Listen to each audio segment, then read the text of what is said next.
Primeira Epístola de João, o capítulo é o 2, versículo 7. Amados, não vos escrevo mandamento novo, senão mandamento antigo, o qual desde o princípio tivestes. Este mandamento antigo é a palavra que ouvistes. Todavia vos escrevo novo mandamento, que é verdadeiro nele e em vós, porque as trevas se vão dissipando e a verdadeira luz já brilha. Aquele que diz estar na luz e odeia seu irmão, até agora está em trevas. Aquele que ama seu irmão permanece na luz e nele não há nenhum tropeço. Mas aquele, porém, que odeia seu irmão está em trevas, anda em trevas, não sabe para onde vai, porque as trevas lhe cegaram os olhos. Pais, filhinhos, eu vos escrevo porque os vossos pecados são perdoados, por causa do seu nome. Pais, eu vos escrevo porque conheceis aquele que existe desde o princípio. Jovens, eu vos escrevo porque tendes vencido o maligno. Filhinhos, eu vos escrevi porque conheceis o Pai. Pais, eu vos escrevi porque conheceis aquele que existe desde o princípio. Jovem, eu vos escrevi porque sois fortes e a palavra de Deus permanece em vós e tendes vencido o maligno. Você pode dizer amém? Amém. Amados irmãos, nós temos aqui algo curioso nos versículos 7 e no versículo 8. Amados, não vos escrevo mandamento novo, senão mandamento antigo. No versículo 8, a parte A, todavia, vos escrevo novo mandamento. Existem alguns textos da Bíblia Sagrada que são complexos, que são de difícil entendimento. E, sinceramente, nós temos o costume de transformar os nossos cultos em uma mecânica sensorial, um culto de sentimentos. Para dizer a verdade, a proposta de um culto racional, ela não é uma proposta muito quista, muito aceita. As pessoas, para dizer a verdade, têm profunda dificuldade em assimilar a ideia de um culto de conhecimento bíblico. Até porque as pessoas têm profunda dificuldade de pensar, de desenvolver a sua fé a partir da inteligência, da racionalidade. Não que nós vamos ser racionais com relação a todo o texto bíblico, com a expectativa de dar luz literal a todo o sentido bíblico doutrinário. Não é essa a proposta. Mas é interessante nós compreendermos, por exemplo, a ideia de paralelismos bíblicos. Quando você lê, por exemplo, os livros poéticos da Bíblia Sagrada, os livros de Salmos, Provérbios, Eclesiastes e Cantares, assim como também o livro de Jó, nós temos profunda dificuldade de interpretarmos textos que são poéticos. Porque a nossa poesia, que é baseada na rima, na métrica e na cadência, é de muito fácil assimilação e entendimento. Mas a poesia hebraica, que é total e completamente baseada em metáforas, símiles e paralelismos, são mais complexas de serem entendidas. Dentro, por exemplo, da figura do paralelismo, nós temos o paralelismo sintético, quando a ideia dos versículos se completam a partir da leitura. Nós temos os paralelismos sinonímicos, quando a ideia de um determinado versículo é sinônima à ideia do versículo subsequente. Paradoxo bíblico doutrinário. Aqui, nesse texto, por exemplo, do versículo 7, João escreve o seguinte: eu não vos escrevo mandamento novo. Mas no versículo 8 ele diz: todavia vos escrevo novo mandamento. Então fica muito complicado você entender esse tipo de estrutura gramatical sem entender as ferramentas com as quais você pode interpretá-las, para que você não diga que a Bíblia Sagrada está cometendo equívocos e contradições. Aqui nesse texto nós temos uma seguinte informação para tentar explicar isso. Quando João diz, não vos escrevo mandamento novo, senão mandamento antigo, o qual desde o princípio tivestes, este mandamento antigo é a palavra que ouvistes, todavia, que é a mesma expressão larem, utilizada de forma aqui no grego, mas com a mesma característica gramatical, larem, deixando para trás e olhando para frente, vos escrevo novo mandamento, aquilo que é verdadeiro nele e em vós, porque as trevas se vão dissipando e a verdadeira luz já brilha. Então, que tipo de mandamento novo que ele não escreve e mandamento novo que ele escreve? Então é muito complexo esse entendimento e nós temos aqui 3 explicações para esta possível antítese doutrinária, essa forma antitética de compreendermos o verso 7 e o verso 8. Nós já estudamos aqui há 2 ministrações passadas que o gnosticismo estava flertando com o cristianismo já nos primeiros séculos da era cristã, e pensamentos gnósticos que vinham da filosofia grega estava pervertendo a natureza da divindade de Jesus Cristo, adotando ideia gnóstica e pervertendo a fé sadia e doutrinária das Escrituras. Então, o mandamento antigo teria sido, ou era, aquilo que João estava usando, no sentido da doutrina de Cristo completa, como arma a refutar as teorias gnósticas dentro da igreja. Uma segunda possibilidade é o imperativo moral. Versículos já abordados nesta carta, principalmente no capítulo 1, no sentido de que, cumprindo estes textos, eu demonstro a partir da minha vida que eu estou andando na luz, ou seja, que eu demonstro verdadeiro cristianismo a partir da obediência que exerço aos mandamentos que me foi outorgado, dado pelo Senhor Jesus Cristo. Um outro imperativo é o imperativo dispensacional. A ideia de você dividir o mandamento de Deus em dois polos, o veterotestamentário, que é o Antigo Testamento, e o neotestamentário, que é o Novo Testamento.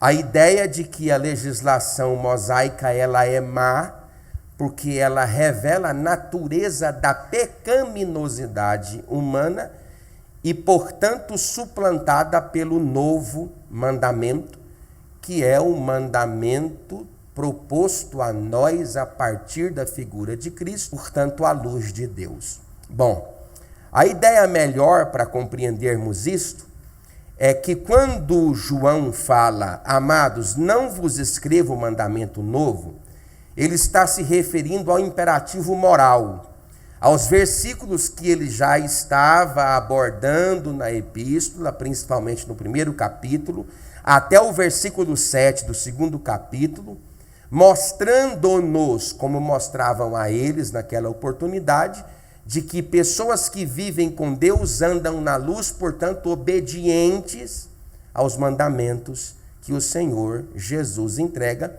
através da autoridade apostólica. Qual é o mandamento novo que ele deixa? O mandamento novo é o amor. Inclusive, muitos pais da igreja, cristãos de modo geral, associam a figura de João, o discípulo amado, como o apóstolo do amor.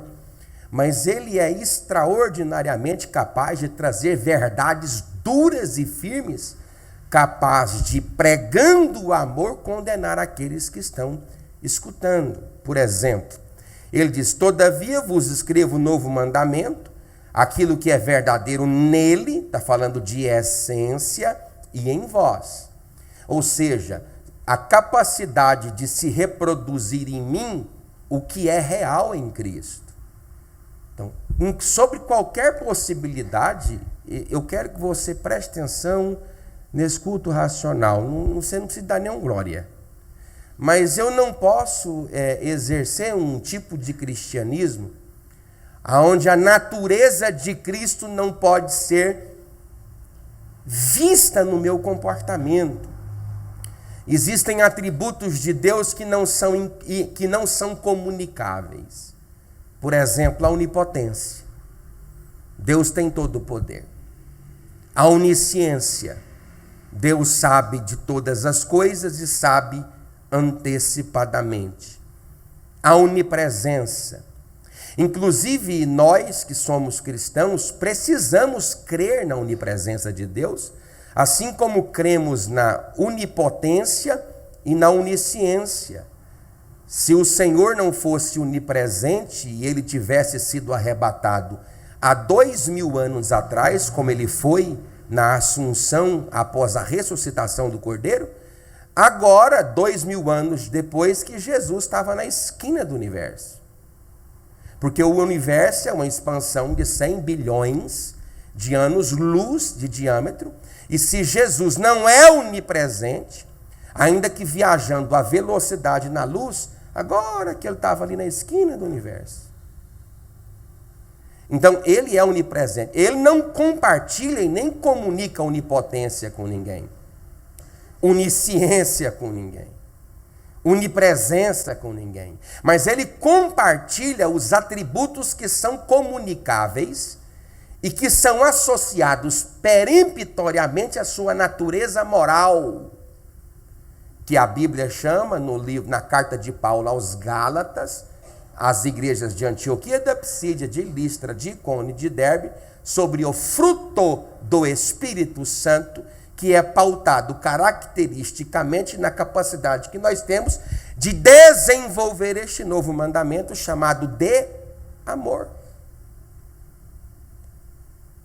Então, o que está nele precisa estar em mim, porque ele comunica comigo o que pode ser comunicado. Os atributos incomunicáveis, não, os que são comunicáveis. Amor, fé, paz, paciência, longanimidade, benignidade. Destes todos, conforme a carta que ele escreveu aos Coríntios, na sua primeira versão, a partir do 13º capítulo, o amor é o maior dos frutos. E é muito interessante que a manifestação dos frutos, ela está intrinsecamente ligada à capacidade que eu tenho de permitir que estas coisas gerem em mim. Então eu pontuei aqui 5 características desse novo mandamento. A primeira, a capacidade de olvidar-se de si mesmo. Primeira característica desse amor, desse novo mandamento que se propõe a partir dessa epístola de São João, aos irmãos que estavam vivendo debaixo de um pensamento gnóstico, politeísta, principalmente por conta da sua ausência, a partir da 8ª década do primeiro século da era cristã, quando ele foi expulso das igrejas e aprisionado na ilha de Patmos, e só liberto no ano 88 do primeiro século da era cristã por imperador Nerva. Ele tinha sido preso por Domiciano. Então, as igrejas que perdem o pastor, as ovelhas ficam sem norte, sem direção. Então, esse tipo de pensamento entrou e ele disse, olha, eu vou apresentar um novo mandamento, o novo mandamento é amor. O que é o amor? Fala para mim, a capacidade que eu tenho de deslembrar de mim para lembrar de você. Essa é a primeira característica. Palavra aqui grega, olvidar-se. É deslembrar de mim quando eu deslembro das minhas necessidades e coloco a tua necessidade à frente da minha. Isso é amor. Inclusive, eu lembro que eu fui para o dentista, lá na cidade de Barreiras, eu tinha 18 anos de idade, eu estava na obra missionária, já a partir do 17º ano de idade, e eu lembro que o doutor foi arrancar aqui aqueles dentes de trás, e o meu nasceu de cabeça para baixo, E eu não sei explicar como que ele nasceu, eu sei que ele empurrava toda a minha boca, empurrou para onde está e até hoje está torta. E eu lembro que a mocinha, a secretária, agarrava na minha cabeça e ele me metia um martelo para arrancar aquilo.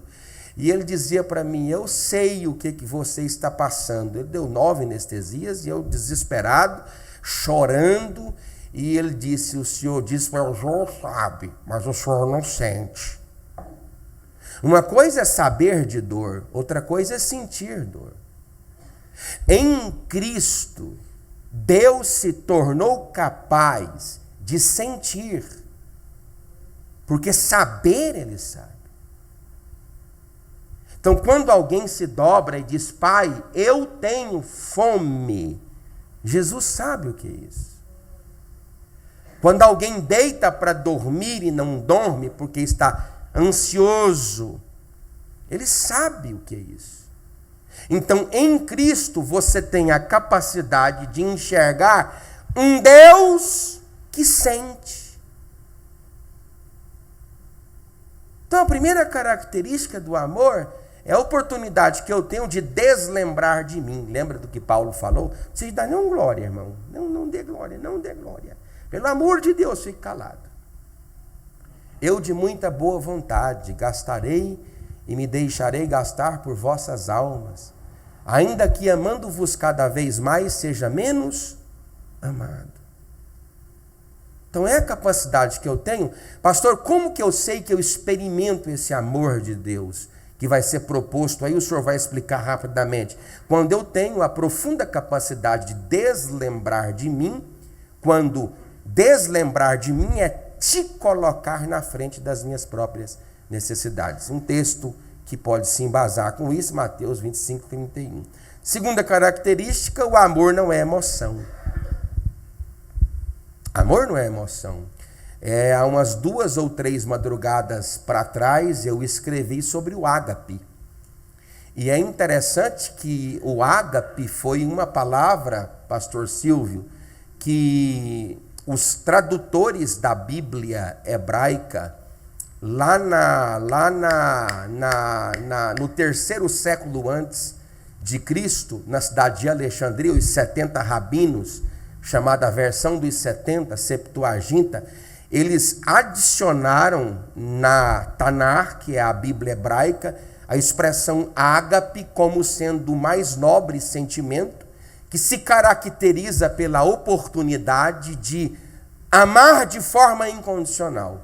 Ágape não é o amor de Deus, mas no que se refere ao amor estritamente humano, ágape teria sido uma alternativa gramatical que justifique tamanho amor.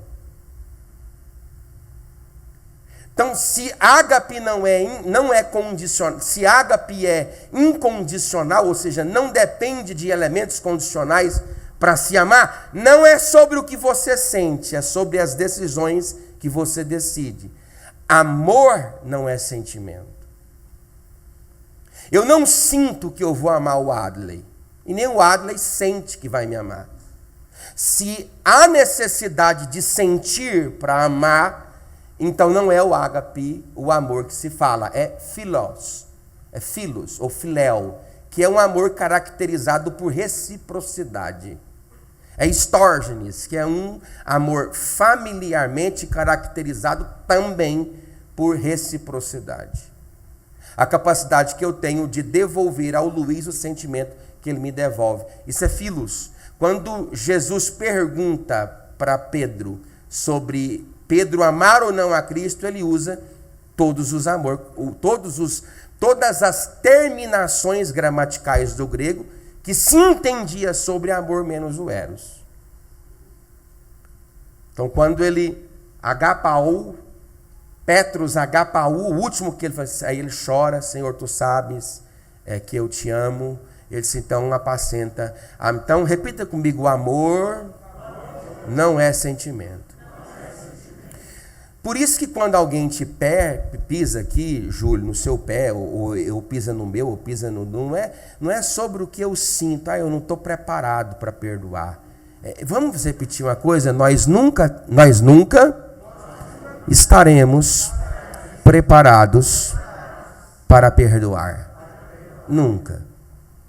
Porque o preparo acerca de qualquer coisa, o que um treinador procura para alguém que está lutando, para alguém que está correndo? Você está preparado? Você está sentindo bem? Não é assim? Você está sentindo? Não é sobre o que você sente, é sobre a decisão que você toma. Pastor, é impossível perdoar a partir das experiências que eu tive.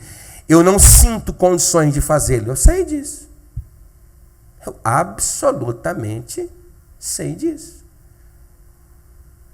Nunca, não é fácil fazê-lo. Não é fácil. Terceira verdade. O amor como fruto do Espírito Santo. O que faz com que eu entenda que nós não lograremos sem o devido crescimento espiritual. Por exemplo, há uma figura de linguagem aqui, mais uma vez faz necessário entendê-las.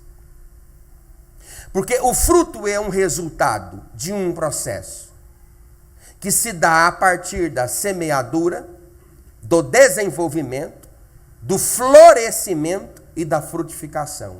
São etapas na vida botânica que são caracterizadas por um cuidado. Vinicultor, viticultor, agricultor, todo aquele que trabalha com a terra, com vistas no resultado que são os frutos, tem que cuidar bem do processo. Então, eu nunca vou desenvolver o fruto do Espírito Santo se eu não cuidar bem primeiro da semente. Dá para entender? Irmão, está difícil entender, não é possível, pelo amor de Deus. Está difícil entender. Não vai ter fruto. Deixa eu, lá no seu pé de laranja, rapaz, não vai frutificar nunca se você não cuidar da semente. Depois, se você não cuidar do solo. Depois, no processo de desenvolvimento dessa muda, até se tornar uma jovem árvore, até se tornar uma jovem, porque, repita comigo, só árvores maduras frutificam. Pronto. Gente, que grande revelação é essa? Nenhuma. Então eu nunca serei, eu não dou conta, pastor, de amar. Então você está mostrando para mim que talvez você seja uma mudinha. Não sei, uma árvore jovem, uma árvore estéril, não sei o que você é. Você sabe. Mas o que eu faço, pastor? Aqui, ó. Aquele que consegue amar isso, entender o amor como fruto do Espírito Santo. O que me faz entender que eu não vou lograr o fruto sem um devido crescimento espiritual. Lembra quando... Olha, irmão, olha para cá. Olha aqui para cá. Eu vou te provar historicamente. Se eu levar a ideia de que quando Paulo e Barnabé discutiram por conta de João Marcos, uma perseguição que houve em Pergue da Panfilha, e Paulo toma a Silas a partir de Antioquia da Síria, no ano 49 ou 50, e faz uma rota oposta pela Sicília, Listra, Icônio, Derbe, Antioquia da Psídia, Troade na Anatólia, vai para a região greco-macedônia, Anfípolis, Apolônia, Tessalônica, Filipos, Bereia, desce para Acaia, Atenas, vai para Corinto. Se ele chega em Corinto, não tem avião não tem avião aqui não. Se ele chega em Corinto em 52 e ele escreve em 60, já tem 8 anos que essa igreja está plantada. Quantos anos, irmãos? 8 anos. Só que há uma possibilidade fenomenal, histórica e arqueologicamente comprovada, que a primeira epístola que Paulo escreveu aos Coríntios não é a primeira, é a segunda. A segunda não é a segunda é a quarta. Então, se de fato é a segunda, ele escreve em 60 de si, ele disse, quando eu estive com vocês, eu não pude dar a vocês um alimento sólido, porque vocês eram infantis. Criança bebe leite. Então, vocês não podiam comer comida sólida quando eu estive aí. Quanto tempo ele ficou com eles? 18 meses. 18 meses não é sendo apacentado pelo Júlio, não. Nem por mim. Nem por nós todos. Pela maior mente da história do cristianismo. Não funcionou. 10 anos depois, 8 anos depois, ele escreve, quando eu estive, vocês não suportavam o tipo de alimento que eu tinha para dar, dei outro. E agora eu não posso dar o que eu quero dar. Vou tornar a dar leite. Então, tem gente na igreja que não vai ficar pronto para... Aí, às vezes, você vê gente brigando por pouca coisa, sabe? Brigando por causa de cabelo, por causa de roupa, por causa de cargo, porque não pegou o microfone para poder cantar, porque não citou o nome dele aqui na hora de elogiar, porque não abraçou coletivamente. Aí você percebe que ele é o quê? Uma semente? Não sei. Uma mudinha? Não sei. Eu só sei de uma coisa, ele não frutificou. E ele não frutificou porque ele não consegue sugar seiva suficiente para desenvolver a maturidade cristã. Amor é fruto do Espírito Santo. Quarta verdade, aquele que mais ama, mais se parece com Deus. Porque Deus não ama Isaac. Deus é amor. Vamos repetir, Deus é amor no 3? 1, 2, 3. Deus é amor. Então, não fala de característica, Alisson, fala de essência. Então, eu falo que eu tenho Deus na minha vida. A essência dele é o quê? Amor. Eu não amo? Não dá, tem como ser mais prático? Você acha que eles não estão entendendo? Não, tá para entender? Está entendendo? Ô, Moncosa, pancada. Não tem como, irmão. Aí eu falo, eu não preciso da glória, tá bom? Vamos ficar aqui, só aqui, nessa fleuma espiritual, tá bom? Olha aqui para mim. Aí eu digo que tem Deus, eu não amo. Tu mentes. Tu mentes. Eu digo que tem Deus, não perdoo. Eu digo que tem Deus, não tem esperança. Eu digo que tem Deus, não sou longânimo. Eu digo que tem Deus, não sou paciente. O que eu sou? O que eu tenho? Eu tenho eu mesmo. Você mesmo. Em quinto lugar, o amor é prova da verdadeira espiritualidade. E isso fica muito bem reverberado. Eu não coloquei o versículo aqui, porque hoje a minha cabeça não está bem. Mas aquele texto que Paulo vai falar o seguinte, se o teu inimigo tiver fome, dá-lhe de... Se ele tiver sede, dá-lhe de... Fazendo isto, amontoarás brasas de fogo sobre a vossa cabeça. Então, quem mais ama, mais se parece com Deus. O amor é prova da verdadeira espiritualidade. Não adianta você cortar facão aqui, não. Machado uma perna só. Virar cambalhota na igreja. Chorar, querer sentir sensações na sua alma. Eu prefiro te colocar para ajoelhado, porque tipo para voar aqui dentro. Porque o evangelho é de uma profunda transformação no meu psique, no meu entendimento. É metanoia a palavra grega. É uma transformação emocional primeiro, intelectual primeiro, abstrata primeiro, é um convencimento de mim mesmo. Deus trabalhando em mim, para depois trabalhar através de mim. Você pode dizer glória a Deus? Duas máximas e eu começo a terminar. Duas máximas. A primeira: seguem abaixo alguns pontos preponderantemente percebidos por aqueles que vivem o novo mandamento. Então, eu expliquei que mandamento é esse, o mandamento é o amor. Aí agora eu vou dar alguns pontos, viu, pastor Silva? Alguns pontos que faz com que nós percebemos quem vive esse novo mandamento e quem não vive esse mandamento. A segunda verdade que eu coloquei aqui: provas reais de que o poder das trevas é dissipado pelo encontro da luz. Aí eu coloquei, vejamos alguns pontos. Olha aqui, ó, provas reais que o poder das trevas é dissipado pelo encontro da luz. Porque aqui, ó, todavia vos escrevo novo mandamento, aquilo que é verdadeiro nele e em vós, é comunicável. Porque as trevas se vão, repita comigo, se vão dissipando. Repita comigo, isto é um processo. Vocês entendem isso? Se vão dissipando. Há uma aplicação de gerúndio no verbo dissipar, refletindo a ideia de continuidade. Por isso que lá em Provérbios diz: a vereda do justo é como a luz da aurora, que vai brilhando mais e mais, até se tornar dia perfeito.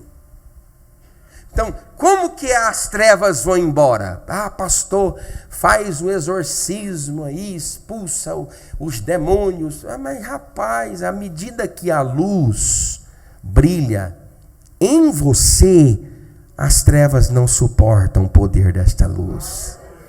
Elas vão embora, vão mesmo. Só que é um processo. O próprio João reconhece que é um processo. Até porque, presta atenção, dentro do plano soteriológico, e eu não vou facilitar hoje para ninguém. Tem muito preconceito contra conhecimento na igreja. No processo soteriológico, sotério, salvação. No processo da salvação, você tem 3 etapas. Justificação, que Deus faz, é um ato. Santificação, que você experimenta, é um processo. Glorificação, que Deus faz, é um estado. Então você tem um ato, um processo e um estado. João reconhece a natureza do processo aqui. Ele está dizendo, Presley, as trevas vão indo embora da sua vida. Ô glória, já foi todas? À medida que você encontra com a luz, as trevas vão indo embora. Talvez você encontrou a luz no bolso. Você é muito solidário, um dizimista fiel, mas você não conseguiu colocar a luz na tua palavra, ou na tua mente, ou no teu pé. Talvez existem algo na sua vida, entendeu, irmão Juliano? E existem sim em nós muitos lugares e emoções que o cão reina. O cão, o capeta, ele reina em nós. Em muitas áreas da nossa vida. Aí vocês querem ouvir um pastor que dá a chave de carro, né? Não sei o quê. Eu não tenho esse compromisso aqui. Hoje não. Vamos deixar para domingo aí. O outro companheiro que vai falar domingo vai falar, dar uma chavinha de um carro para tu. Alguma coisa nesse sentido. Ou eu mesmo dou, tem nada não. Eu quero que você ande no melhor carro do mundo. Mas você tem que entender que existem trevas dentro de você que precisam ir embora. Pastor, faz esse exorcismo. Eu não. Está aqui, ó. A palavra de Deus, a luz de Deus aqui revelada por Cristo através dessa palavra. Pastor, então dá uma prova. Aí João traça um paralelo. E João tem um tipo de literatura complicado. Inclusive, alguns pais da igreja criam que estas cartas, irmão Júlio, não só essas João, mas, irmão Léo, próprio tratado biográfico de João foi desenvolvido a partir de ajuda que ele teve de, vamos colocar para você entender, de acadêmicos ou discípulos alexandrinos, de tão profunda e magna que são estes tratados. Então, não é uma leitura fácil de se fazer. Aí ele traça um paralelo entre o ímpio e o justo. Aquele que diz estar na luz e odeia seu irmão. Primeira coisa que, pastor, como é que faz aqui? Alguém que está em trevas, ele coloca o sentimento acima do mandamento. Vamos repetir, ele coloca sentimento acima do mandamento. 1, 2, 3. Mas eu estou te mandando, mas eu não sinto de fazer. Então ele diz uma coisa e ele faz outra. Por quê, pastor Luiz? Porque ele tem dificuldade de colocar um mandamento acima do sentimento. Não é esse o problema do teu filho? Não é esse o meu e o teu, não é esse o nosso problema. Nós temos profunda dificuldade de colocarmos o mandamento acima do sentimento. Porque aqui, ele diz estar na luz, ele está na igreja. Ele está na igreja. Ele, não, eu estou aqui, eu estou na luz. Aí que tipo de crente ele é? Um nominal? Que tipo de crente ele é? Por quê? Porque a forma como o evangelho se desenvolve através dele e a partir dele revela que tipo de ambiente ele vive. Ele vive nas trevas ou vive na luz. Esse primeiro indivíduo, aquele que diz estar na luz e odeia seu irmão, até agora, olha a natureza processual aqui. Olha a natureza processual, até agora. Eu não sei se quando essa epístola chegar aí, vocês vão mudar de comportamento. Mas até agora, você que diz uma coisa e vive outra, você está nas trevas. Tem palavra mais dura do que essa? Tu estás na treva, você vai virar para mim e falar, o que eu estou fazendo aqui? Eu vou te responder, eu não sei. Eu não sei. E é interessante aqui, ó, que ele coloca aqui, ó, o limite entre o falar e o fazer novamente identificado. Porque nós pensamos que o Senhor Jesus, ele pretende que se desenvolva em nós um cristianismo professado. É necessário um cristianismo professado? Sim, é necessário. Mas é mais importante do que o cristianismo que se professa com bocas, é o cristianismo que se vive com a vida. Gente, não tem segredo nisso aqui. Então, esse primeiro indivíduo ímpio, ele coloca o sentimento acima do mandamento, porque talvez para você perdoar seja difícil. Daqui a pouco nós vemos. Mas o justo, ele coloca o mandamento acima do sentimento. Vamos repetir, ele coloca o mandamento acima do sentimento no 3. 1, 2, 3. Ele coloca o mandamento acima do sentimento. Você acha, irmão, que perdoar é fácil? É difícil.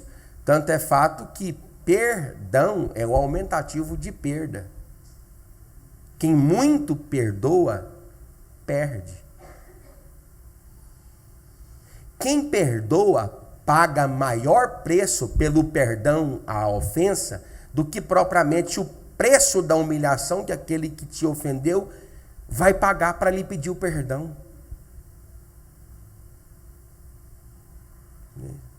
E é muito complicado isso, sabe, irmãos? Você não tem noção do preço que o indivíduo que é agredido, moral, ética, alguém que é difamado.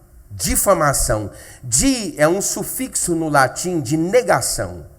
Então, difamar não é simplesmente falar mal. É tirar a fama da pessoa. Se eu difamo o Amós, eu tiro a fama dele. Eu liquido a boa imagem que possivelmente ele possui com você. Eu subo no pico do Everest, a mais de 7.000 metros de altura, lá debaixo do oceano, contando até lá de onde as montanhas saem, são mais de 8.000 metros. Mas ali, a 7.000 metros, eu pego um travesseiro lá da loja do Rodrigo de Puma de Granço, e eu rasgo aquele travesseiro lá em cima. Aí eu arrependo. O travesseiro é a vida de alguém, do Amós. Eu rasgo a vida dele lá em cima, eu me arrependo. Pai, fiz o mal para o Amós. Aí eu desço, com muito cuidado para não morrer, porque o pior lá não é a subida, né? Dizem que é a descida. Também nunca fui. Uma hora eu vou. Glória a Deus. E aí quando eu chego lá, eu chamo o Amós. Ô Amós, eu fiz uma merda com o seu nome. Foi, você me perdoa? Perdoa. Aí fica a pergunta, quem vai aparar as penas? Então eu perdoo, o Amós me perdoa, mas o nome dele foi soprado. E a conversa ruim vai de carroça, vai a jato. A boa vai de carroça, provavelmente o burro morre de sede na primeira semana. Então quem perdoa, perde. Quem perdoa, perde e sempre perderá.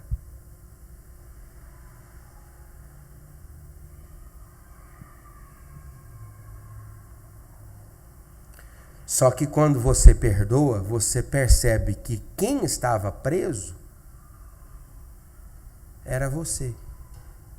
Por quê? Porque quem não perdoa, ao resultado, não se desenvolve, não pula etapas do processo do desenvolvimento cristão e, consequentemente, vive uma vida de hipocrisia, professando estar na luz, quando, na verdade, está vivendo em densas trevas. Vamos ler.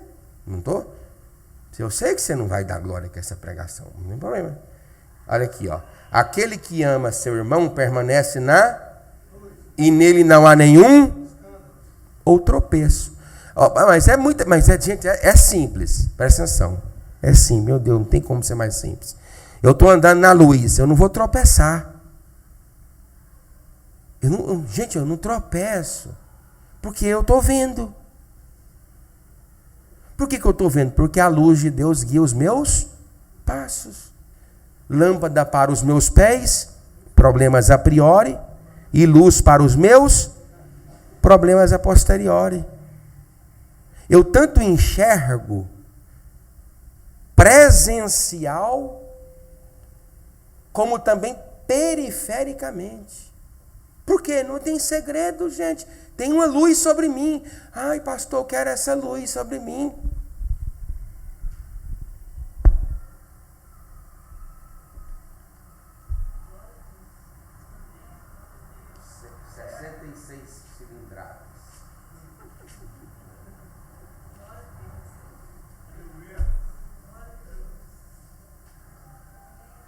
Deve ser meu casamento?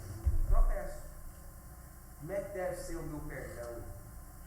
Tropeço. Como é que eu tenho que negociar com o meu irmão? Tem segredo nisso, pelo amor de Deus? É assim o culto hoje. Pronto.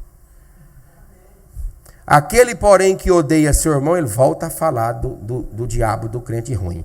Aquele, porém, que odeia seu irmão, está nas trevas. Anda nas trevas. Aí quem está nas trevas, anda nas trevas, só vive o quê? Tropeçando e causando escândalo. Porque ele não enxerga. Além dele estar nas trevas e andar nas trevas, ele foi cegado os seus olhos. Está aí no texto, gente. Porque as trevas se lhe cegaram os olhos. O que os olhos são para o corpo? A luz. Os olhos são a janela da alma. Isso é uma frase conhecidíssima. Só que você está cego, então você bate na parede, você bate nos relacionamentos, você vive trazendo escândalo na igreja. E escândalos são frequentemente percebíveis, notados, experimentados por pessoas cujo evangelho não floresceu. Não há luz nesse indivíduo. Ele vive tropeçando. Dá para entender, irmão? Diga amém. Amém. Aí ele vai falar, engraçado isso aqui, meu Deus, é tão difícil esse texto. Ele fala assim, filhinhos, ele usa a expressão tecnia. Eu vos escrevo porque os vossos pecados são perdoados por causa do seu nome. Então, duas verdades aqui, aqui eu encerro antes de entrar em paz. Tá? Primeira coisa, o evangelho só é o evangelho que se desenvolve em mim quando ele é eficaz para perdão de pecados, como também a santificação deles. Olha o texto. Filhinhos, eu vos escrevo porque os vossos pecados são perdoados. Então, existem duas ações aqui de Deus em favor de mim por intermédio da proclamação desse novo mandamento. Primeiro, meus pecados são perdoados. Segundo, eu me liberto da influência do pecado a partir do processo de santificação.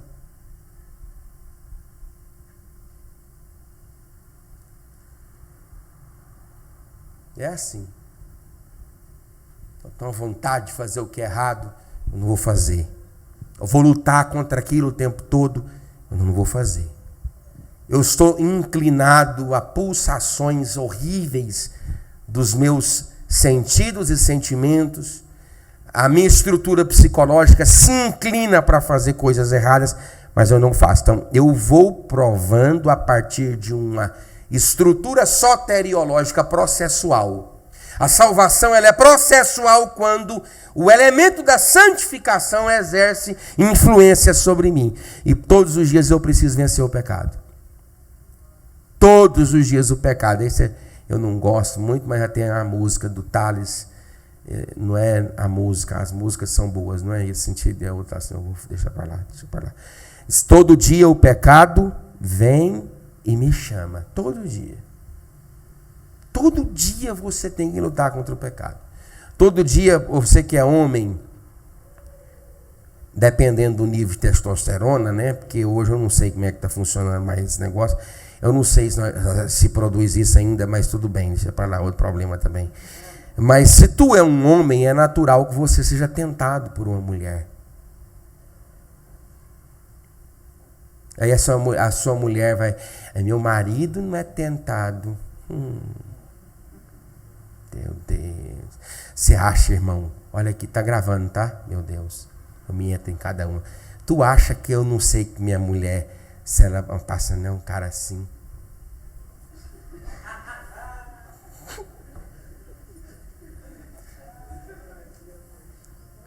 Tem que desviar o olhar. É que vocês querem um pastor que fica mentindo, né? Exatamente. Senão não tinha proposta. Arrancar o olho, tira o olhar. Porque se você olhar, Presley, se você olhar, você vai pecar. Ou a mulher até que não, mas gente, porque a mulher é um ser, exatamente. Mulher é um ser santo.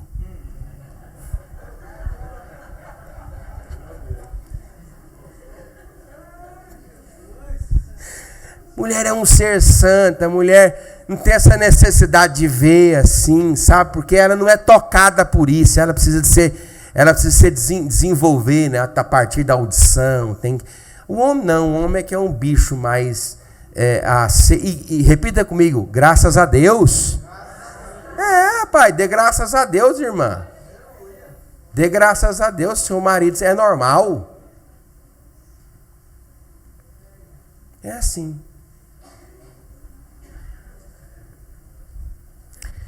Não pode haver a salvação verdadeira sem o processo santificador. O que aqui, ó? Eu vos escrevo porque os vossos pecados são perdoados. Então, duas coisas eu falei. Primeiro, o evangelho só é evangelho quando ele é eficaz para perdão de pecados, como também salvação deles. Segundo, não pode haver salvação verdadeira sem o legítimo processo santificador.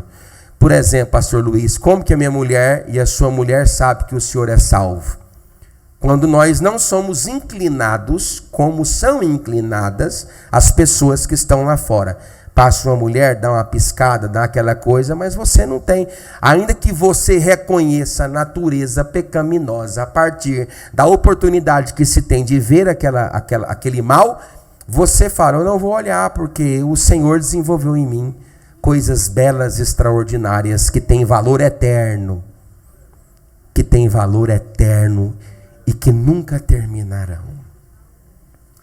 Você pode dizer glória a Deus? Me perdoe, irmãos, a gente levar esse culto mais reflexivo. Na semana que vem a gente continua a partir do 13º versículo. Mas eu quero orar por você. Pode ser? Por causa dessa palavra, eu quero orar por você. Senhor, meu Deus, nós lemos aqui na Tua palavra coisas tão extraordinárias, Jesus. Coisas tão grandes e poderosas, tão firmes, às vezes ocultas ao nosso entendimento. Talvez, Pai, porque nós não temos aquela necessidade real de compreendê-las, ou talvez porque o nosso entendimento, como de fato é, muito limitado. Mas eu estou aqui nesta noite pedindo ajuda para que o Senhor oriente a cada um dos teus servos, assim como o Senhor também me oriente, para que essa luz brilhe em mim todos os dias da minha vida, brilhe no teu filho, na tua filha, no teu servo, na tua serva, para que a luz desta palavra possa brilhar, as trevas ir embora, e o nome de Jesus ser glorificado. Assente em nome de Jesus. Você pode dizer amém?